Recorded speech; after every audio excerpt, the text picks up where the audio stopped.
ഗാസയ്ക്ക് പിന്നാലെ ലെബനാനിലേക്കും യുദ്ധം പടർന്നേക്കുമെന്ന ആശങ്ക. ഗാസയിൽ അതിക്രമം തുടരുന്നതിനിടെ ലെബനാനിലും ഇസ്രയേൽ നടത്തിയ ആക്രമണം പശ്ചിമേഷ്യയിൽ വീണ്ടും യുദ്ധഭീതി പടർത്തിയിരിക്കുകയാണ്. ശനിയാഴ്ച ലെബനാനിലെ 12ഓളം കേന്ദ്രങ്ങളിലാണ് ഇസ്രയേൽ വ്യോമാക്രമണം നടത്തിയത്. 7 പേർ കൊല്ലപ്പെട്ടതായും 40 പേർക്ക് പരിക്കേറ്റതായും ലെബനാൻ ആരോഗ്യ മന്ത്രാലയം അറിയിച്ചു. വടക്കൻ ഇസ്രയേലിലേക്ക് ലെബനാനിൽ നിന്ന് റോക്കറ്റ് ആക്രമണം ഉണ്ടായതിന് പിന്നാലെയായിരുന്നു നടപടി. എന്നാൽ റോക്കറ്റ് ആക്രമണവുമായി ബന്ധമില്ല എന്ന് ഹിസ്ബുള്ള വ്യക്തമാക്കി. റോക്കറ്റ് ആക്രമണം സംബന്ധിച്ച വിശദാംശങ്ങൾ കണ്ടെത്താൻ വെടിനിർത്തൽ നിരീക്ഷണ സമിതിയോടും സൈന്യത്തോടും ജുഡീഷ്യൽ ഉദ്യോഗസ്ഥരോടും Lebanon parliament speaker Nabih Berri അഭ്യർത്ഥിച്ചു. അതിനിടെ ഗാസയിൽ ഇസ്രയേൽ നടത്തിക്കൊണ്ടിരിക്കുന്ന ആക്രമണം തുടരുകയാണ്. ഇന്നലെ മാത്രം 32 പേരാണ് ഗാസയിൽ കൊല്ലപ്പെട്ടത്. ഗാസയിലേക്ക് കൂടുതൽ സൈന്യത്തെ അയക്കാൻ തീരുമാനിച്ചതായി പ്രതിരോധ മന്ത്രാലയ വൃത്തങ്ങളെ ഉദ്ധരിച്ചുകൊണ്ട് ഇസ്രയേൽ മാധ്യമങ്ങൾ റിപ്പോർട്ട് ചെയ്തു.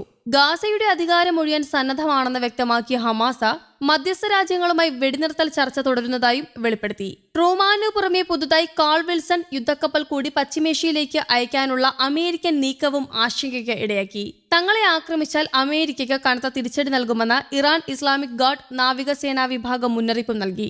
ഇസ്രയേലിനും അമേരിക്കയ്ക്കുമെതിരായ നീക്കത്തിൽ മാറ്റമില്ല എന്ന് യമനിലെ ഹൂതികളും അറിയിച്ചു. ഇന്നലെ രാത്രിയിലും യമനിലെ 5 ഇടങ്ങളിൽ അമേരിക്ക വ്യോമാക്രമണം നടത്തി. ബന്ദികളുടെ മോചനം ഉറപ്പാക്കാതെ ഗാസയിൽ ആക്രമണം പുനരാരംഭിച്ച നെതന്യാഹുവിനെതിരെ ഇസ്രയേൽ നഗരങ്ങളിൽ ആയിരങ്ങളാണ് തെരുവിലിറങ്ങിയത്.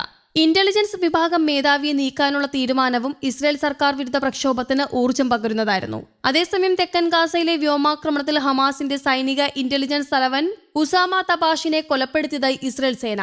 ഹമാസിന്റെ നിരീക്ഷണ ദൌത്യ യൂണിറ്റിന്റെ തലവൻ കൂടിയാണ് തബാഷ. 2023 ഒക്ടോബർ 7 ആക്രമണത്തിൽ ഇസ്രയേലിലേക്കുള്ള നുഴഞ്ഞുകയറ്റം ആസൂത്രണം ചെയ്യുന്നതിലും ഏകോപിപ്പിക്കുന്നതിലും നിർണായക പങ്ക് വഹിച്ചയാൾ കൂടിയാണ് തബാഷ. അതേസമയം ഇസ്രയേൽ സേനയുടെ പ്രസ്താവനയോട് ഹമാസ് പ്രതികരിച്ചിട്ടില്ല. ഖാൻ യൂണിസ് ബ്രിഗേഡിലെ ഒരു ബറ്റാലിയൻ കമാൻഡർ ഉൾപ്പെടെ ഹമാസിലെ ഒട്ടേറെ ഉയർന്ന സ്ഥാനങ്ങൾ തബാഷ വഹിച്ചിരുന്നു. തെക്കൻ ഗാസയിലെ ഹമാസിന്റെ സായുധ വിഭാഗത്തിന്റെ രഹസ്യാന്വേഷണ പ്രവർത്തനങ്ങൾ ഏകോപിപ്പിക്കുന്നതിലും നടപ്പിലാക്കുന്നതിലും ഇയാൾ നേതൃത്വം നൽകിയിരുന്നു. ഇസ്രയേൽ ഡിഫൻസ് ഫോഴ്സ് എക്സ് പോസ്റ്റിൽ പറയുന്നതാണ് ഇങ്ങനെ: യുദ്ധസമയത്ത് തബാഷിന്റെ യൂണിറ്റ് ഗാസയിലെ ഇസ്രയേൽ സൈന്യത്തിന്റെ നീക്കങ്ങൾ നിരീക്ഷിക്കുകയും ആക്രമണം നടത്തുകയും ചെയ്തു. ഇസ്രയേലിന് എതിരെയുള്ള ഹമാസിന്റെ നീക്കങ്ങൾക്ക് തബാഷിന്റെ മരണം തിരിച്ചടിയാണെന്നും IDF വ്യക്തമാക്കി. അതേസമയം ഗാസയിൽ ഇസ്രയേൽ നടത്തുന്ന സൈനിക ആക്രമണം അതിരൂക്ഷമായി തുടരുകയാണ്. ഗാസയിൽ കഴിഞ്ഞ വ്യാഴാഴ്ച ഇസ്രയേൽ നടത്തിയ വ്യോമാക്രമണത്തിൽ മരണസംഖ്യ 100 ആയിരുന്നു. ചൊവ്വാഴ്ചയും ബുധനാഴ്ചയുമായി ഇസ്രയേൽ നടത്തിയ ആക്രമണങ്ങളിൽ 190 കുട്ടികൾ ഉൾപ്പെടെ 510 പേർ മരിച്ചുവെന്നാണ് ഗാസയിലെ സിവിൽ ഡിഫൻസ് ഏജൻസി വ്യക്തമാക്കിയത്. വെള്ളിയാഴ്ചത്തെ ആക്രമണത്തിൽ ഗാസയിലെ ഒരേയൊരു ക്യാൻസർ സ്പെഷ്യാലിറ്റി ആശുപത്രി ഇസ്രയേൽ തകർത്തു.